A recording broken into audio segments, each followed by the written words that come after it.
This is the Crowd Crux Crowdfunding Podcast with Sal Brigman, where we cover everything you need to know to launch a successful crowdfunding campaign. We speak with proven entrepreneurs who've raised money from the crowd and want to teach you how to do the same. Stay tuned because we're about to reveal how to launch your dream project.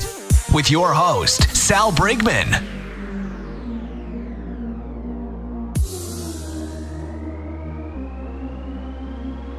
Before we get started with this podcast episode, I want to take a second to introduce you to my friends at Fulfillrite. If you need help shipping out your Kickstarter or Indiegogo perks or rewards, Fulfillrite is the absolute best company for you. I've been working with them for a while and I can vouch for their services. They make it dead simple and take all of the headache out of shipping out all of those boxes, all of those orders to your backers and your customers. If you want to check them out, go to fulfillrite.com at fulfillrite.com. What up, crowdfunders? Salvador Brigman here with the Crowdfunding Demystified podcast. Hope you're having a great start to your day, and I'm happy that you've tuned in for your weekly dose of crowdfunding tips and inspiration. Today, I brought on a crowdfunding expert and also one of the pillars in the crowdfunding community, Eli Regalado. Eli runs the Mad Hatter agency, which helps with marketing, it helps with PR, it really helps you run a campaign, or I think he has been, in the last few years, really good at also creating informational resources for campaigners. So if you don't want to hire him, you can also take advantage of his course and other products. And more recently, he has been putting together some really cool tools that you guys can use to actually run your crowdfunding campaign. So if you don't want to go out there and buy a bunch of different software packages, he was going to mention a tool and he's going to explain it a little bit, one that you can look into for running your campaign. We talked about a lot of different things. We talked about his own experience from running campaigns, the things he took away, email marketing, pre-launch, etc. And we also talked about PR. So PR, or public relations, by that I mean getting into the media. I think media and also just the news is one of the best kept secrets out there for getting backers, for getting customers, and for elevating your profile. I can't tell you how amazing it is to be able to be certified by the media and say, I've been cited by the New York Times, the Wall Street Journal, CNN, Pittsburgh Gazette, even Indiegogo's blog, Founder Magazine, etc. Like the list goes on. And before I actually got into the media, I was just another blogger on the internet. And there are a lot of other bloggers out there. Like there's nothing special. But once you get a media hit, once you actually get into a publication, it elevates your entire profile. I then started to get more and more journalists reaching out to me. I started to connect with other bloggers. People looked at me differently. So first of all, it did totally change the game in terms of the level of the game that I was playing.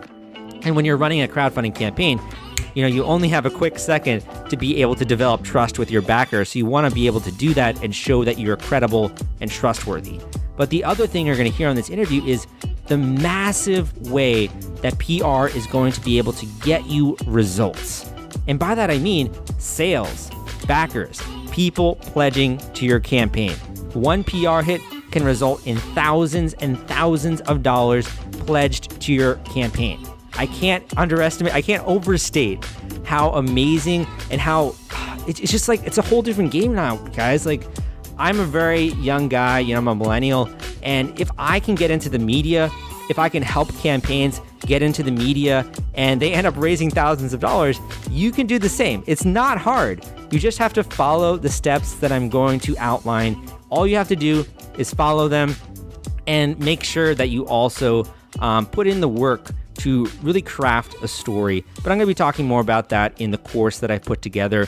These are very short, actionable videos. They're very entertaining, easy to get through. I really designed it for the crowd that is kind of learning part-time. Like you want to spend maybe 15 minutes a day, 30 minutes a day on this task. And you don't want it to be a chore. So I've put together the course with that in light. So it's dead simple, really easy to consume this information and apply it. So that way you get into the media, so that way you elevate your profile, and that way you get more sales and more backers for your crowdfunding campaign. If you want to check that out, that is at crowdcrux.com/PR. Right now, you'd have to join the waiting list. The course is not out yet, so if you want to join the waiting list, you can go to crowdcrux.com/PR. Okay, I hope you enjoyed today's interview. Think you're going to get a lot out of it. It's very value-packed. It's coming up right after this. Eli, welcome to the podcast. How you doing, man? Hey, I'm doing great. Thanks for having me. So you're coming out of Colorado, is it? I'm in Colorado and Idaho as well. So I'm in Idaho at the moment. We have a lake house up here. And you just got a foot of snow, or you were saying? We got about 6-7 inches, so everything's just covered right now. We've got about 5 feet on the ground, so it is chilly outside. That's nice, though. You can probably go skiing or snowboarding. That'd be a lot of fun. Yeah, there's people up here that don't do either one of those, and they're just miserable all winter. But if you do, it's a fun little playground.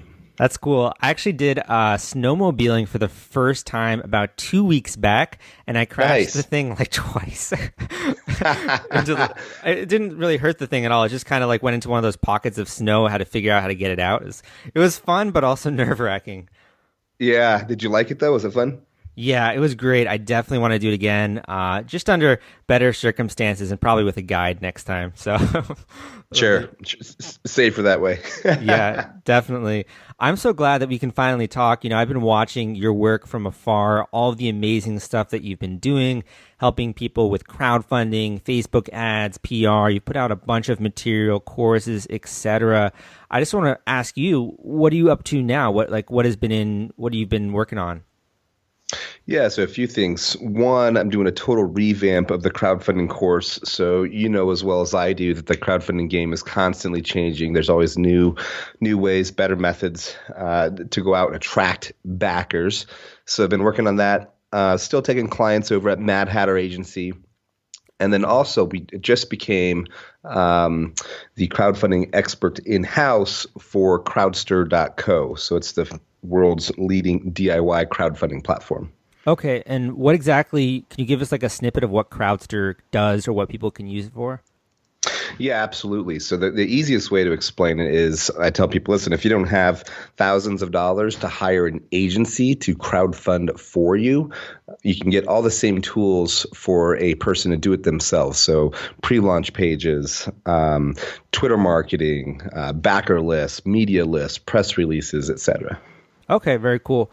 And also that course that you mentioned, is that the one on Udemy? I'm looking at it here. The complete crowdfunding launch formula for Kickstarter. It is. Cool. And you have over 10,000 students. Congratulations. Yeah, thanks, man. Appreciate it. That's just phenomenal. Like, you've been helping people in so many different ways. I've been following you. You've been helping people directly. I know you do consulting with Mad Hatter. Seems like you've been helping a lot of people with this course and also just the content you put out. Yeah, it's all about helping people. And, one of the lessons I learned early on in life is, if you want to, add money to your wallet, start helping people. And it's worked out thus far. So how did you then actually get into the industry, or how did you become sort of like passionate about this? Because I know myself, I was in college, I was looking at the Jobs Act, like learning about all that kind of stuff. I sort of got the bug, like wanting to learn about crowdfunding, etc. How did you actually become passionate about sort of this niche? Sure. So this is back in 2008. I was working as an enterprise sales consultant for Hewlett-Packard, and I was miserable. I had a huge salary. I was making great money, amazing benefits, 2 months paid time off per year. And it just sucked. I was just not a corporate employee. I'm a terrible employee. I guess that's the easiest way to put it. And so in 2008, I decided I was going to leave the corporate world and start a marketing company, which was an absolutely fantastic year to do it. I'm just kidding. It was a terrible year to do it. So, but you have like that poverty line. I think it's 24,000. I was probably, I brought in maybe half of that my first year. So wow. It was crazy. I had a baby on the way with my first wife, and I was just, literally going nuts. And so I said, okay, well, I'm going to put this marketing agency on hold. I'm going to start consulting. So I started consulting for different government organizations and small businesses and medium-sized businesses. And along this journey, I met a guy who owned a magazine. So I started doing a ton of consulting for him, started building out different revenue streams for his magazine. And he said, what's it going to take to get into the TV world? And I was like, well, the TV world's kind of like, getting dated. I was like, what I would suggest is getting in the online TV world if you're going to do that. He said, okay, well, how much is it going to cost? And I said, I don't know. I got to look it up. And he's like, more or less than $1 million. I said less. And he's like, okay, cool, let's do it. And I was like, all right, buddy, it's your money. Yeah. So we built an entire TV studio, and we started just interviewing people for this online TV show. And one of the guys we interviewed was Slava Rubin. And Slava, if you don't know, so he was the CEO of Indiegogo. And this is kind of crowdfunding's just kind of starting to come out of this weird little niche, starting to get a little bit more mainstream, and really liked what he was doing. And I said, that's really cool. And I said, hey, I've basically been doing everything that was required for a crowdfunding campaign. I just haven't been crowdfunding. So I worked with a couple people over at Indiegogo who really kind of just showed me the ropes, just amazing people over there. And I started crowdfunding people, and it took off a lot faster than I thought. I mean, anytime that you can, get money for people, you're always going to have a job. I don't care what it is. That's why bankers, are still employed. Mm-hmm. But yeah, it just started taking off. And then I started getting more and more and more calls. And, we charge, anywhere between $3,000 to $15,000 to crowdfund somebody. But I was getting a lot of people who said, well, hey, I have a great idea. I just can't afford you. And I said, okay, well, let me do this. I'm going to put together a course, and then I'll just make that a few $100. You can buy that course, and it's the exact same process I use, but rather than me doing the labor, it's you doing the labor. And so we put that up on Udemy a few years ago, and I thought I was just going to make, a few $100, just cover a car payment. First month, I think I did $600-700, and the next month I did $8,000, and the rest is history. Wow! Congratulations! That's so cool, though, that little things, little choices that we make down the road can really impact our career. And just you also deciding to keep sticking it out, trying to build the company. A lot of people decide to quit. It's like there's a really hard survival game there. So I think that's also a testament to you. Since that moment where you really launched the company and started to help crowdfunders, how many people or how many in dollars terms have you raised with crowdfunding? Ooh, good question. I've never added all of it up. I did it a couple years ago when we were close to 30 million. So I'd probably say we're somewhere between 50 to $90 million. Wow. That's a really big impact there. Yeah. And if you count my students, triple that. Nice. Are these mainly creative projects? Are these technology products? Are they like across the board? Can you give the listeners just an idea there? Yeah, so most of the time what I do is I take products. So it can be a tech product, it can be a consumer product, but usually 9 times out of 10 I want to work with the product. I've done movies in the past. I raised $350,000 for a movie, and it's literally like lighting gasoline on fire and trying to shove it in your eyeball. I mean, that's how enjoyable that is. Oh, geez. But if you, and the reason is, guys, I mean, think about it like this. So if you have a product, the value proposition is very easy, right? Hey, you give me $50, I'm going to give you this iPhone case. Or I just launched a canoe that folds into a backpack last week, and small goal, $45,000, and we hit that in 4 days. But it was very simple. Hey, you give us $1,000, we're going to give you this canoe. When you start getting into apps and technology and things like that, it can get a little squirrely. So the more tangible you can make it, the better. And if you have, let's just say, a digital product or a course or something like that you want to crowdfund, put a wrapper around that. Put it into like a little, even if it doesn't come in a box, make it look like it's in a box so people can just visually see something. Because when they can see it, it's a lot easier for people to pay for it. Yeah, that makes a lot of sense. I think it'd be great if you could go into maybe one of the campaigns that you've worked on, the one that first comes to mind, maybe that you learned a lot from, or that could have some nuggets of advice for the listeners. Could you talk about one campaign that you've helped and sort of the story there? Yeah, so let's go into a project called Wurfboard. So WURF board, that's WURF board. We raised over $100,000 for them. And it's basically an inflatable standing desk platform. So if you have a standing desk, which I'm actually standing and talking right now, and just a lot of it's just because I have ADD and I can't sit still. But for some people, when they stand all day, their joints start to hurt. So their ankles, their knees, their legs, whatever, right? They just, things in their lower body start to hurt. And so think of like a stand-up paddleboard, like, one of those inflatable ones. Same type of material, but it's a lot smaller. So you can just kind of stand it at your desk. Pretty cool product. And the founders came to me and they said, hey, we want to launch this. What do you think? And I said, well, standing desks have done really, really well on these platforms. I'm assuming this could do well. Let's do a little bit more research and I'll get back to you in 2 days. Kind of came back to him with an action plan and said, okay, let's do it. Now, here's what we learned.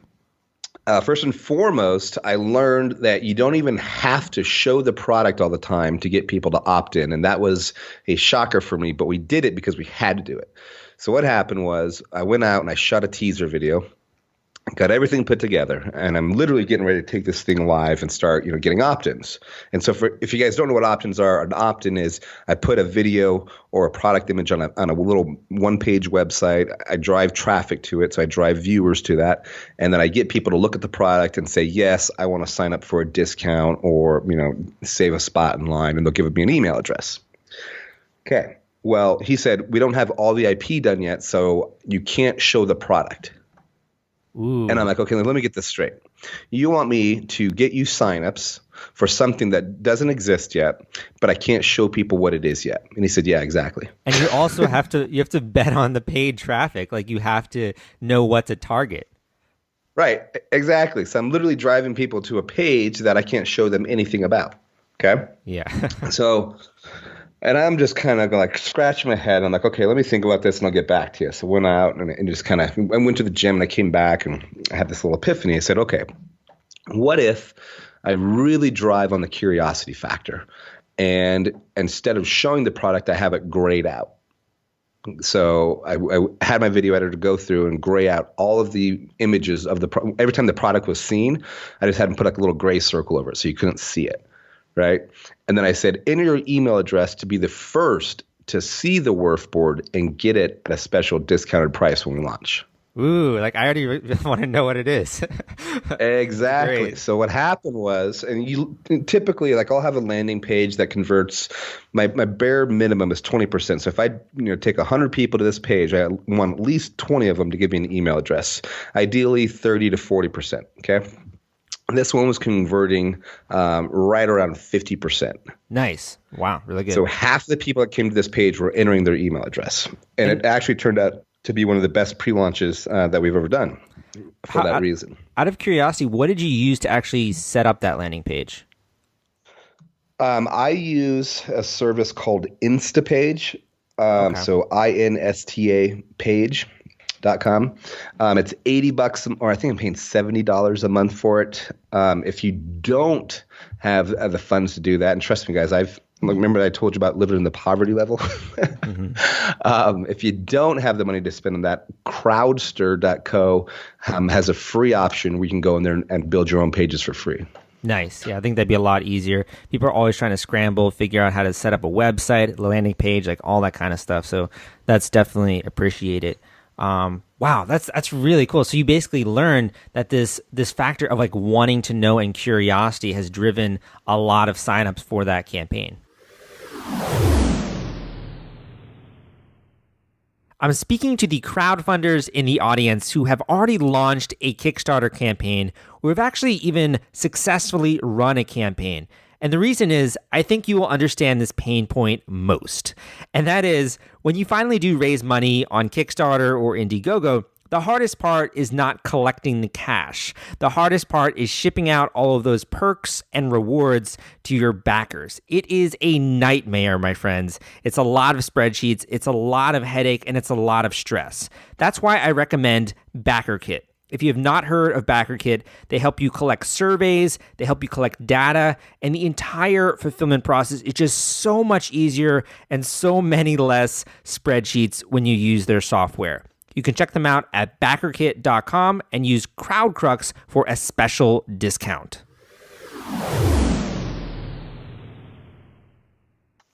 Yeah, and I mean that's the big thing with life, and so everyone always has a game plan of how this thing should go.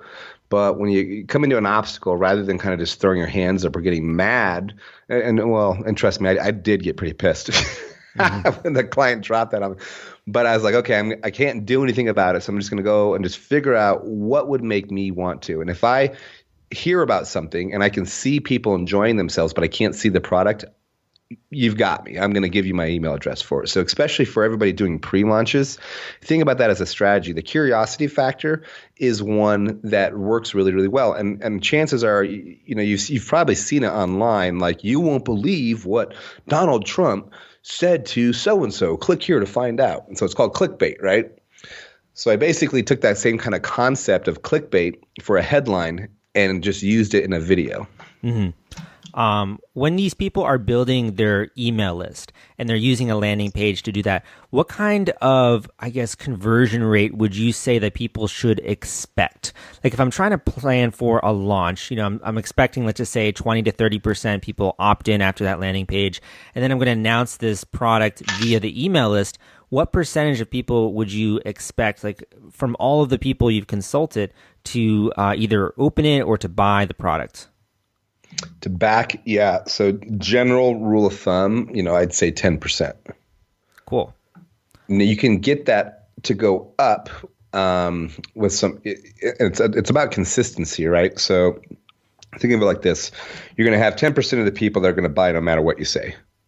Okay, you're going to have another 10% of the people that'll never buy no matter what you say, and then you're going to have this other 80% that just have to be convinced. Right. So that first 10% is going to come in right in. And that's usually where most people stop. They'll send out one email, maybe two emails, and that's that. Right. So what I do is as soon as they sign up, they get on an autoresponder list, and then autoresponder is just an email that comes out automatically. You can use MailChimp or GetResponse or Aweber, any of these third-party email systems, and they all will usually integrate with whatever landing page software you're using. And then I'll typically give them a 5-part email series. So I'll tell them, welcome to my world, who I am, what I'm doing. I'll kind of talk about, how the founder came up with the idea for the product. And so I'll have like this, big, what problem caused them to kind of come up with this.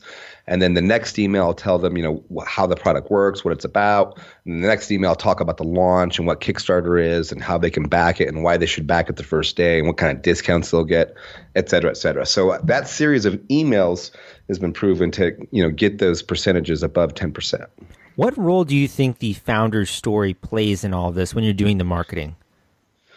It's the cornerstone, right? So, you want to if you've seen these campaigns that explode right out of the gate and literally get funded in a couple days, like that canoe I was telling you about, and if you guys want to check it out, it's live. It's My Canoe. And that's one word on Kickstarter. The founder's story made this launch go really well because on the email series, it's like, why would anyone want a foldable canoe? Now, there's, of course, you can sit there and say, well, maybe I live in an apartment. I want to store it under my bed. Maybe I, this or that. But it was the founder's story that really kind of had people identify with this. And he was on his way to go camping with the camper, and he had to constantly keep pulling over on the highway to keep adjusting and strapping this canoe down because it was really windy out. Right. So it was like all over the damn road. And a lot of times most people are in the same boat. It's like, I like the romanticism of a canoe, but I'm not going to, try to transport that thing because someone could die.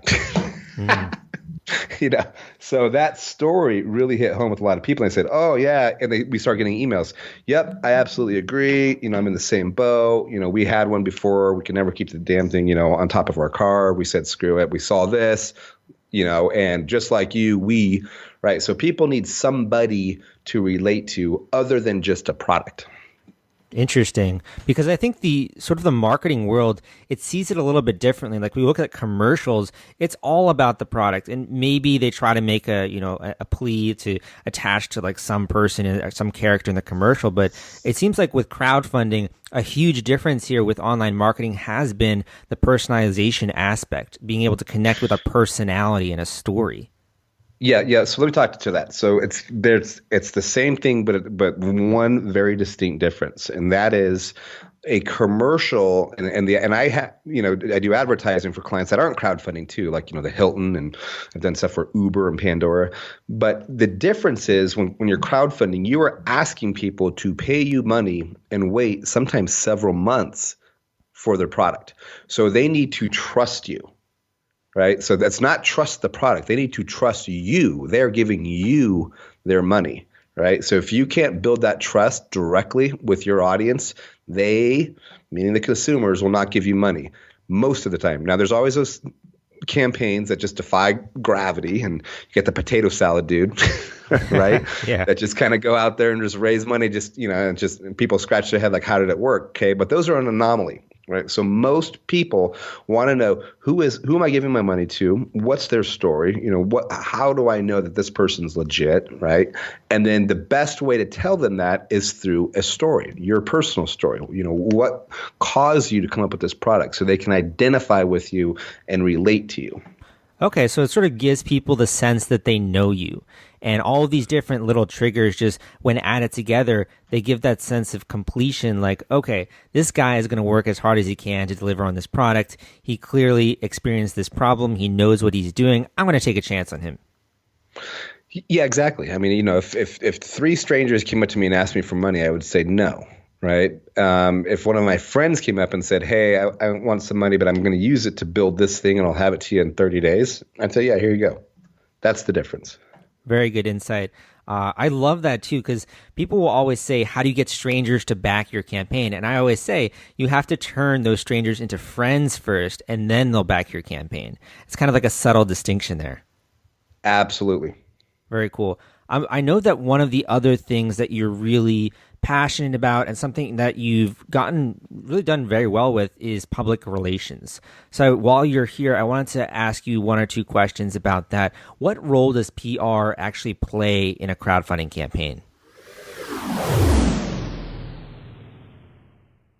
I had to interrupt this podcast episode because I want to introduce you to my friends at The Gadget Flow. Their product discovery platform reaches 22 million people per month. They've helped more than 5,000 crowdfunding campaigns thus far, and they have a social media following of more than 700,000 followers. If you want to gain access to their marketplace and list your own product, you can go to thegadgetflow.com/submit and list your project today.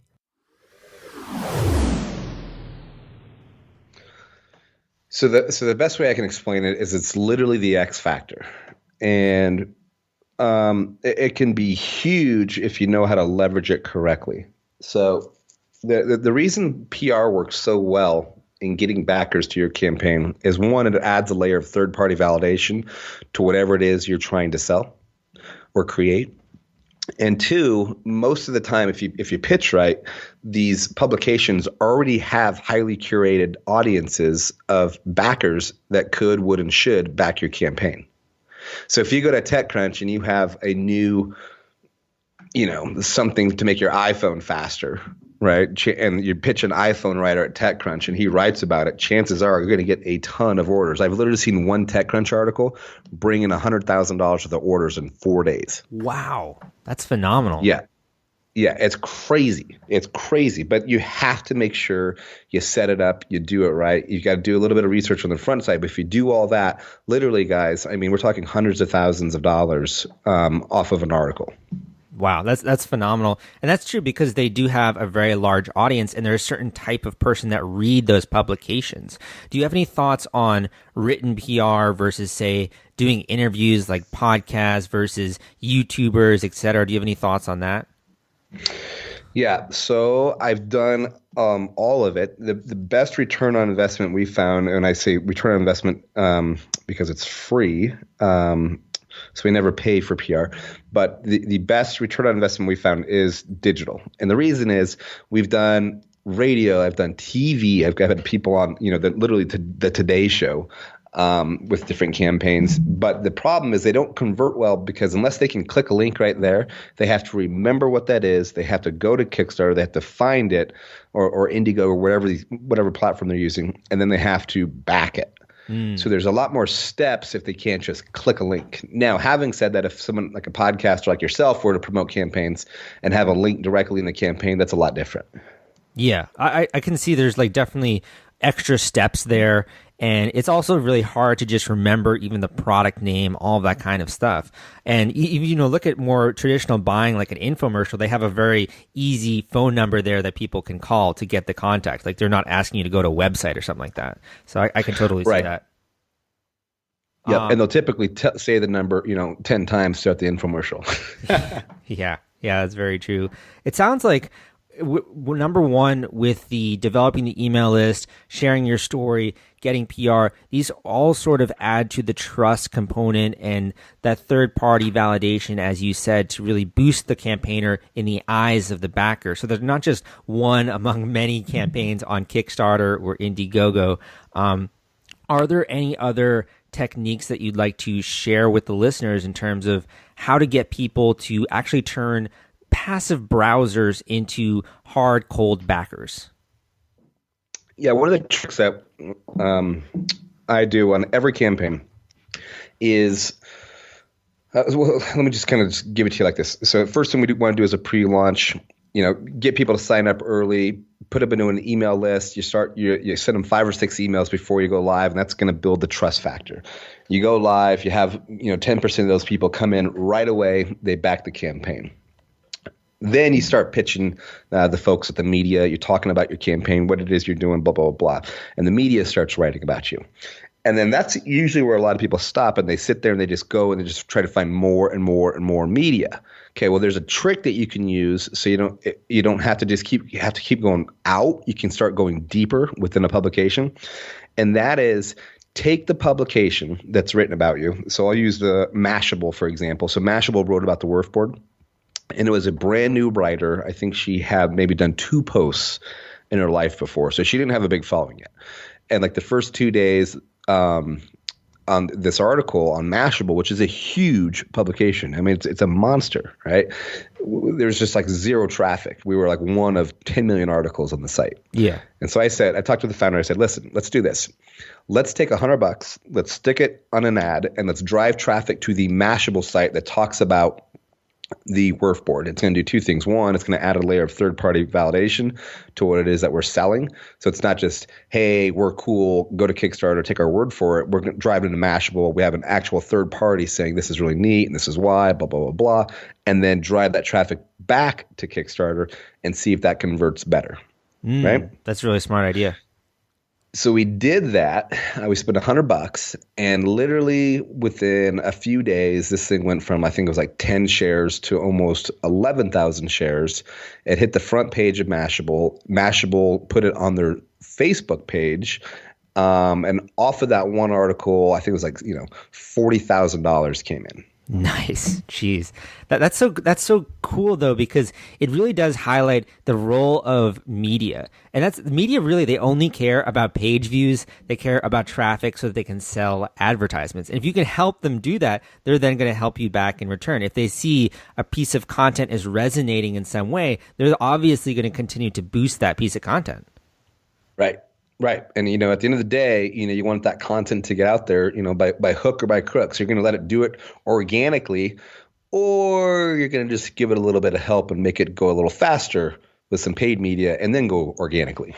What's so different, too, about that mindset, I think, is you're actually going after the individual journalists. And you're not just treating them as another journalist. You're looking at, okay, what is this person's audience? Like, what are their motivations? I'm sure that journalist loves you, absolutely, after having gotten her so much traffic. Maybe she'll work with you again in the future. It's very you're going very deep in terms of their mindset and not just sending like a press release to the blanket Mashable email address or something like that. Yeah, literally. And so when I approach journalists, I'll usually give them that case study. And I'll have a link to that article and I say, hey, here's what we've done in the past. This is what we found that's worked. So, if you're interested in writing about us, we want to give you that same treatment, right? So it's going to help us because it drives more page views to our campaign, but it's also going to help you because we're going to promote your article. Yeah, and it's like many journalists are also hired guns in that they work for an employer, and if you can make them look good for their boss, they're going to love you for it. Yeah, exactly. I mean, all of a sudden, Monday morning meeting, and it's like, okay, here, Aaron Hopper comes in, and hey, here's how we're doing in all the articles. Aaron, you had 100,000 views on this article. What's the secret? Oh, just write good stuff. Yeah. Do you use any kind of tools when you're doing that journalist outreach? Yeah. So the trick is you want to everything. 80% of PR is a subject line. Okay. And then it's your pitch, and then it's your product. And that's just how it is. Most people go product and then pitch and then maybe your subject line. Okay. It's reversed. So, now if let's just take 100 pitches. So if I have a media list of 100 people, and I buy a media list off of Crowdster or any other service, and I've got 100 journalists that write about my type of industry and crowdfunding campaigns, and I want to pitch them all. So I'm going to pitch them, and no one answers. Well, how do you fix that? Well, you don't know, right? I don't know who opened it. I don't know if they viewed it. I don't know if they clicked anything. I mean, I don't know anything, right? So the tool that I use to send emails is a tool called MixMax. It's a Gmail extension. You can hook it up to your, Gmail account. And what it does is it tracks who opened it, if they clicked it, and who replied. So if you're getting a lot of opens and no replies, you need to change your pitch. If you're getting no opens, you need to change your subject line. If you're getting opens to your email and no clicks, then you need to sit there and kind of just, tweak your pitch a little bit and kind of talk to them directly. So by having that level of insight, you can start getting smarter about your pitches. And it's a learning process, guys. So, and people will say, well, I'm going to just, if I pitch them now and they don't reply, I've lost it. No, I'll pitch the same journalist 5 to 6 times for a campaign. Because you might also see they didn't open your email initially. Absolutely. Even if they did open it and they haven't responded, I'm going to hit them with a different angle. Mm-hmm. Right. And so it's like advertising. On average, these guys get hit with at least 100 pitches a day. Okay. So that's 100 individual pitches a day, plus press releases, plus everything else. Okay. Mm-hmm. And all their own internal stuff. So chances are, me being Bobo the Ragman, they really don't care about what I have to say or what I'm doing, right? Now, there's some journalists I've built relationships with over the years they have in my back pocket. That's a small group. It's like, 100 or less, right? So when you start pitching thousands of people, you really, really got to start, making sure that you're going deep with these guys and pitching them from different angles. And the best way to do that is to track what's working. And when you find one that's working, start replicating that across your other pitches. It's remarkably similar to actually how you deal with backers or potential backers. You're moving people on the continuum of being passively interested to becoming a backer in one case. With journalists, it's becoming passively interested, maybe opening your email to actually then deciding to write about you. It's kind of cool how those mirror over. When you are crafting that email subject line, are you going for curiosity like you did before? Are you trying to mimic the headline of other articles they've written? How do you think about the headline? Yeah, so all of those. But a lot of times, what I'll do with the headline is I'll start with something a little more blanket, right? So if I know that we have we just pitched Men's Health in this canoe, right? We knew that the writer was really was really excited about kayaking. He's written a lot of kayaking, right? And so we said, my canoe, the origami folding canoe that does what your capital Y-O-U-R, kayak can't. It's like, cool. So we basically just kind of said, okay, here's what this is, and it's doing what your kayak can't. Okay, click, what's that? Boom. And then we kind of showed them. And then in the actual email, we had a GIF of the canoe folding and unfolding into a backpack. So it really got his curiosity going. We got a call back within 10 minutes. Nice. Do you think that's also the preferred way that people should try and interact? Like ask them to call you or provide email? What would you say that is? Email 99% of the time. But we said call because we actually had a couple sample units for reserved journalists. These things are $1,000, and so they're, it's a lot different than shipping an iPhone case, right? Mm-hmm. So we said, if you're interested in a sample, call us. We're very limited on them. So we added some exclusivity in there. We added some urgency in there. We got a call. That's so cool. And what I love about that story too is you can have the most amazing tools in the world, and you certainly should invest in your business in that way, whether it's with Crowdster or other tools out there. You are the sum of the technology that you have. But you also have to know how to use them effectively. And a lot of the things that you're sharing here, you might have an amazing PR list, some of the top journalists in the world. If you don't know how to use it, though, you don't know how to communicate, it's not going to be worth much to you. So thank you for sharing some of that advice. Hands down. Great. The thing I'd like to sort of close out here and also give you an opportunity, if you want to talk about any specific topics, happy to do that. I'd love to continue this conversation for like 3 hours, obviously. But the one thing I wanted to just make sure that we talk about is I was looking at a case study that you have on your website called How to Explode a Tech Product on Indiegogo. And the reason I want to talk about this is I want to give the listeners an idea of what is actually possible. You know, it's very easy to think when you're just sort of grinding it out, you're working hard, you don't really know what's possible. I sort of want you to help you, I want you to share what's possible and what you generated for this campaign. So I see you sent like 3 newsletters here, raised a bunch of money. Could you talk a little bit about this case study? Yeah, so you're talking about ASCP Dash. So for the listeners listening, this is a very small charger for your iPhone. So it's like an external charger, like a little battery that you can just plug your iPhone into, and it charges it really fast. And the difference with this charger than others is it'll charge your phone up to 3 times, but it'll charge within 15 minutes. So it doesn't charge your phone in 15 minutes. The pack itself will charge up in 15 minutes. So you plug it in for 15 minutes, and you've got 3 charges that you can just take with you on the weekend or whatever, right? So it's not going to take like an hour or more like a lot of other products. What was interesting about this product was we got brought in kind of later to the game. He was working with an agency that just wasn't doing what they said they were going to do, which happens a lot in the crowdfunding industry. I mean, you've probably run into that more times than not. But we came in, we said, okay, cool, let's go ahead, let's get involved. They'd already done some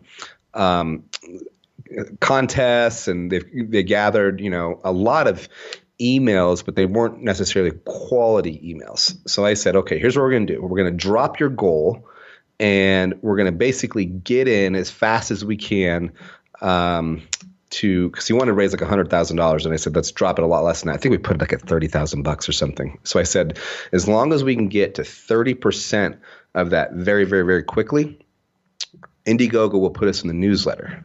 Okay, so if you guys work with an agency or somebody knows what they're doing inside Indiegogo, they're going to have a contact. And my personal contact over there is, it's basically like anytime we get a project to the 30% of its goal, I call him up. I say, here's what we got going on. We're at 30%. Can you drop us the newsletter? And they want you to make money, because if you make money, they make money, right? So he says, yep, cool. We'll drop them in, Eli. Boom, boom, boom, right? Dropped us in. So newsletter 1, that one day brought in $9,559. Wow. And the trajectory was almost double or triple what it had been, in days before that. So what I'm saying is, on average, I think they were raising like, I don't know, $500 to $1,000 a day, something like that. And then after that, they were raising it went from like 9,000 to 5,000 to 4,000 to 3,000 to 2,000, right? So it still was almost double what they'd been doing on a sales volume perspective. And then we hit the newsletter again because it did so well the first time. And the second newsletter, when it went out, it raised $28,000 in one day. That's phenomenal. And then again, and then the trajectory stayed there. So then the next day was like 4,000, then 5,000, then 3,000, right? So it was still staying above what it was, in days past. And then the third time we hit the newsletter, it raised $25,000 in one day. Wow. So just those newsletter features, the day they went out, it was responsible for like $60,000 same day, plus another, same on the backside once it kind of trickled down. So you're looking at, over $100,000 just off of the Indiegogo newsletter. And this is because you got to the goal, the 30% of the goal mark pretty quickly. You also were able to reach out to Indiegogo, and the product obviously is really cool, but it seems like that just knowledge that you had enabled you to really smash this campaign, like do really well with it. Yeah, absolutely. And what I tell people, so when you're thinking about doing this yourself, if you can get away by setting a low goal, and in this case we could, because it was a low price, it was a relatively low price product to manufacture. Okay, wasn't a whole bunch of moving parts. The technology had been around for a while, but if you can get around and say, hey, I want $100,000, but I can eke by and deliver it for 30 grand, put that marker at 30 grand, because you can always go past it, and your conversions will actually increase once you get 100% of your goal. And the reason is for the psychology of a consumer. So like for me, I crowdfund, tons of people, but I back very few of them. And the reason is I'm an impulse buyer. If I want something, I want it right now, like right now. Yeah. So if it's not on Amazon Prime and I can't get it in 2 days, I typically don't even buy it. Okay. It's just like that. But if I'm looking at a campaign and I see it's 100% funded, and I'm seeing as seen in, and I see 100 logos on there, and I'm seeing all these comments about this, and I'm like, okay, cool. This looks like something I want. And I'm going to pull out my credit card, and I'm going to take the time to actually fill out my information. Okay. And I would say more people are on my side of that coin than not. So what you want to do is you want to show people that, hey, this is something hot. It's cool. It's hip. It's fun. I got all these people backing it, but all these people are commenting on it. Indiegogo's featured us 3 times in the newsletter. Tell that story on that page, and you're going to have more people back it. Very, very cool. It's so interesting to hear you talk about the different stages of a campaign and sort of how your strategy has to morph a little bit and change as you go through these different stages. You've certainly taken a lot of time to really understand crowdfunding and marketing. You've certainly come a long way from those early days when you're really working to set up the agency, all of that kind of stuff. What would you say you're like, what drives you now? Like, you're working with all of these different campaigns. Do you want to do one yourself? Like, what drives you? Winning. I mean, that's really what drives me. So Charlie Sheen over here. Yeah, no, it's a matter of just finding really cool. I like really working on really cool projects. So cool things that are interesting, and then taking them from, 0 to hero. Mm-hmm. So, that's what's fun and exciting for me. And, the reason I left the tech world was I was literally selling $1 million data centers, but it was the same thing over and over and over and over again. And so literally I was selling one thing 1 million times. When now I can sell, lots of things, 1 million times. Mm-hmm. That's really cool to hear. And that's also something I love about crowdfunding is just the variety of projects out there is astounding. And you have so many people with so many different types of backgrounds raising money, doing it in many different ways. It's never a boring day at work. Yeah, absolutely. You're always seeing something new every single day. Yeah. Well, I'm going to let you have the last word here. I don't know if you would like to talk more about Crowdster, the company that you're helping now, or if you want to pass on a word of encouragement or advice, but I'll let you have the floor here.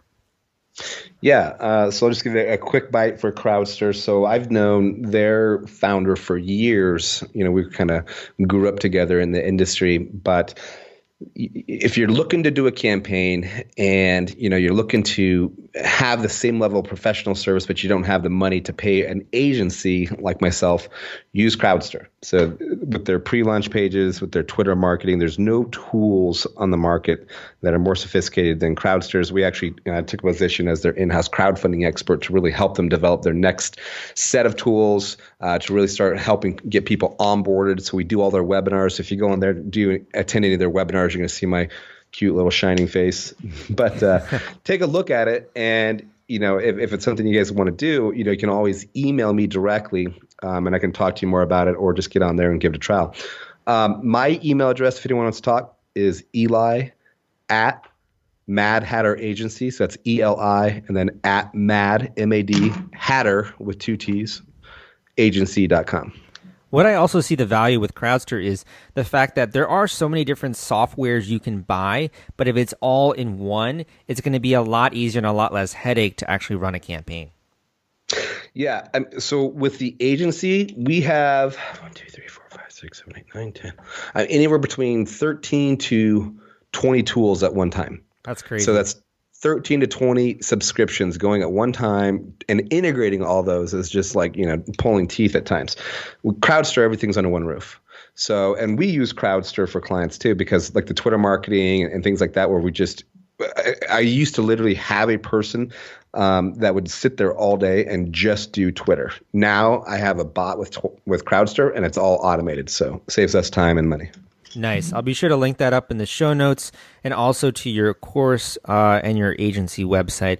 Thank you so much for coming on the podcast, man, sharing all of that great advice. Totally have to have you back because this could totally turn into like a 2-hour long conversation. There's so many things I still want to ask you, so we have to do another round. Sure, would love it. Great. Well, thanks for coming on. Thanks for being also a pillar in like the crowdfunding community because of all of the people that have been in this industry, I think you've just really shown that you generate results for your clients, and also you've put out a lot of great material. So thank you for that also. Yeah, absolutely. And thanks for having me, Salvador. Appreciate it. All right. I hope you enjoyed this episode of the Crowdfunding Demystified podcast. And also, I really enjoyed my interview with Eli. I hope you liked it also. You heard it straight from the horse's mouth, guys. I mean, this is another crowdfunding expert who is telling you the importance of PR. PR improves trust, it improves credibility, it really boosts your campaign. It can result directly in pledges, in sales, in backers. It boosts your fundraising meter. There's no other way to say it. It is extremely powerful when used correctly.